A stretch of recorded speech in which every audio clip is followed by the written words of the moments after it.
Greetings, everyone. I'm back again as Basil Manuel, the Executive Director of NAPTOSA, and we pick up where we left off with the Basic Education Laws Amendment Act 32 of 2024, what was the BELA Bill and is now the BELA Act.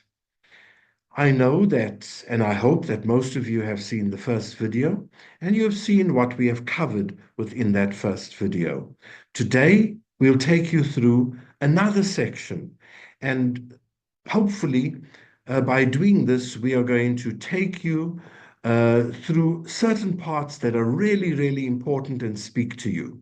But we first begin with a recap of what we did the last time. In our recap, I want to highlight the fact that we examined clauses 1 to 5, focusing particularly on the debates surrounding clause 4 and 5, which are the most contentious to date in the Act. We explored the compulsory school age, noting that inclusion of grade R and that standard for compulsory education is now in alignment with the rest of the world, 10 years of compulsory schooling. We looked at the responsibilities of various stakeholders, starting, of course, with parents, with teachers, looking at various other stakeholders that must ensure that children are attending school. They are not being deliberately kept out of school, starting at grade R, the year in which they turn 6, being the compulsory year. Children can obviously start a little earlier at 4.5, turning 5.5, because we know that children can enter grade 1 in the year they turn 6. We also address the role of the school community and those who intentionally prevent children from attending school, and that type of conduct, and of course, what the consequences will be. We also looked at homeschooling and the importance of homeschooling. And homeschooling is not being stopped, but rather being regulated better, and to also ensure that children who are homeschooled are, in fact, doing a curriculum that is in alignment with our national curriculum, and that there will be an opportunity at the end of each phase, grade 3, that is, grade 6 and grade 9, for these learners to be assessed as well. And these all become extremely important in the obligation that the state has to ensure that there's compulsory schooling, to ensure that every learner is being given the opportunity of good schooling. In addition, we spoke about the admissions policies and the importance of ensuring that they are non-discriminatory. This lies in the ambit of the school governing body.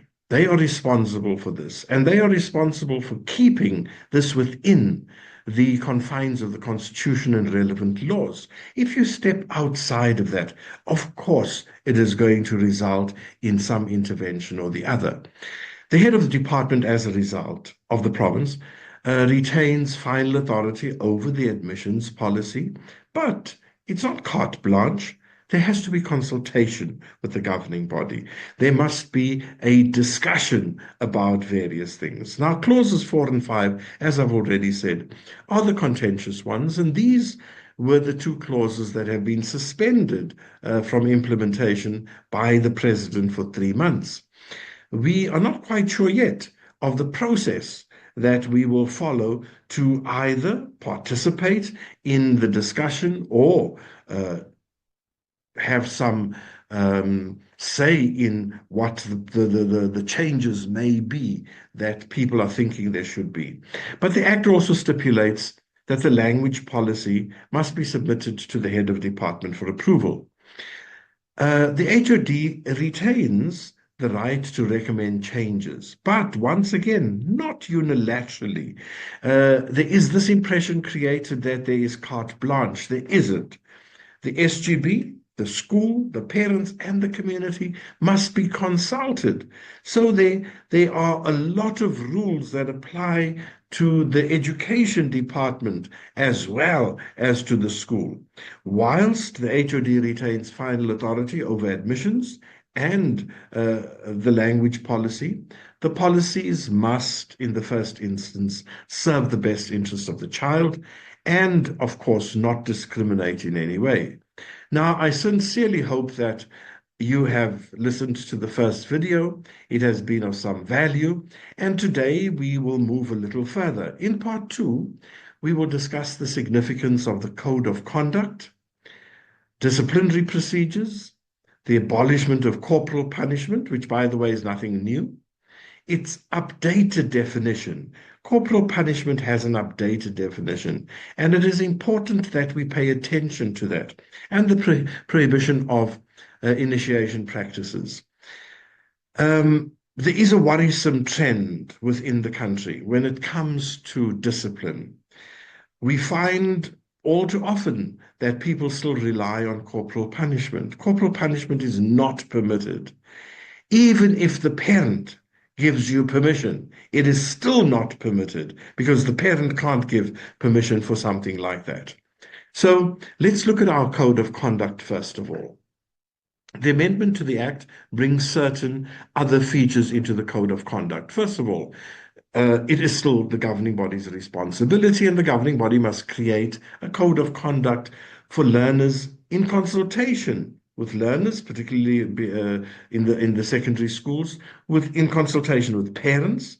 That's the governing body, but also it can go wider than that, and educators, ensuring that it aligns with the Constitution and relevant laws of the country.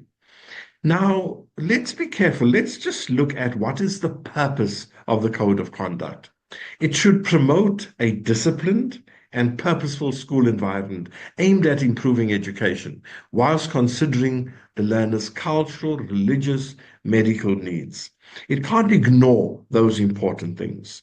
Now, a cautionary note here about a code of conduct. If your school's code of conduct has been designed to protect the school primarily, if it has been designed full of legalese that parents don't even understand what is in there, if it is designed that it is so long and cumbersome that the very teachers who are expected to apply the code of conduct, that the children who are expected to abide by the code of conduct can't do so, throw it away. Then you need to go back to the drawing board. The code of conduct must be one that is easily understood, that is easily implemented, that people can remember, both the teachers and the learners can remember what the code of conduct contains. Then you have a good code of conduct. Now, here's an important point that has been made. There is an exemption clause written into the law, which says, whilst parents must follow the code, parents can apply, learners of parents can apply for exemptions based on either cultural or religious or medical reasons. It can't be, I don't like that clause, so as a learner, I want my parents to apply for exemption. No, no, no. The school then has the right to decide and must give a response within 14 days. And written reasons why an application for exemption is rejected. But the parent still has the right to an appeal to the head of department, who must also make a decision within 14 days, providing reasons. Now, this is an important clause, given how different schools are, how the ethos of schools is different. And whilst we want everybody to run in the same direction, there are things, particularly like religion, that sometimes is very different, and we must make allowance for those things. An important point is that the disciplinary action taken or promoted by the code of conduct has to be age appropriate. It can't be that it overreaches, and it must follow the principles of fairness and justice and correction. Discipline is supposed to be corrective, and we want to see that more of that happens rather than a reliance on external things. So, still sticking with the code of conduct, still sticking with learners And of course, the responsibility of teachers and the school is the whole issue of serious misconduct and the right of a school. A governing body can suspend a learner as a precaution if the learner is accused of serious misconduct. And serious misconduct is defined: physical assault, harassment, bullying, possession of drugs, dangerous objects, etc., fraud, and the like. But of course, before that happens, there has to be a hearing and there has to be an opportunity for the person accused to um, give their side of the story. But of course, there's also a new addition where the school could immediately, the governing body could immediately suspend a learner for grave offenses. Now, these are for extremely serious crimes, such as an accusation of murder, rape, drug dealing, robbery, and the learner has been formally charged by the police. The governing body can then take the decision that it is in the best interest of the school or the other learners to ensure that the learner is suspended immediately. But of course, there must be a right to representation. That is a basic tenet of all disciplinary matters. Then, of course, let us come to corporal punishment. And this is a big issue. And corporal punishment has resulted in many, many people getting into serious trouble. The amendments to Section 10 of SASA, first of all, reinforces the abolition or the abolishment of corporal punishment. Now, remember that this is not about SASA. This comes from the Constitutional Court, and it's been a long time ago. The amendment now specifically states that corporal punishment is completely abolished, and no person is allowed to inflict it or impose corporal punishment on a learner in all settings, including the school, school activities, school hostels, etc. And then there are consequences. A person who administers corporal punishment is guilty of an offense. And we know that when it comes to a teacher, you could even find yourself uh, losing your job. So let us be very careful. It is not the standard. It is, in fact, the standard that should never be. Upon conviction, there could be a fine, imprisonment, or both, depending on the severity of the corporal punishment that was inflicted. Now, I want us to look very carefully, particularly as teachers, at the definitions that are now falling under the term corporal punishment. The amendment provides for this very, very expanded definition. It defines corporal punishment as any deliberate act meant to cause physical pain. It's deliberate because you've thought about it and you are doing it as a thinking person, no matter how minor. Remember, you can't say it was only a slap, it was only a smack, it was only a touch. No matter how minor, it is still corporal punishment. The definition includes physical actions: hitting, slapping, pinching, scratching, whatever. And whether it is with a hand or an object, it will be defined as corporal punishment. More severe forms that are really abuse: kicking, shaking, burning, biting, pulling hair, or throwing objects at a child. That is all corporal punishment. But then it goes further. It is also about um, types of punishment that are not necessarily always physical, but degrading treatment, like forcing children to stay in uncomfortable positions, standing in a corner, standing on the field somewhere, making them ingest harmful substances, washing their mouths with soap, denying meals, shelter, or access to the toilet. But it is the psychological ones that are also added: belittling, humiliating, threatening, ridiculing, or inducing fear into the minds of children.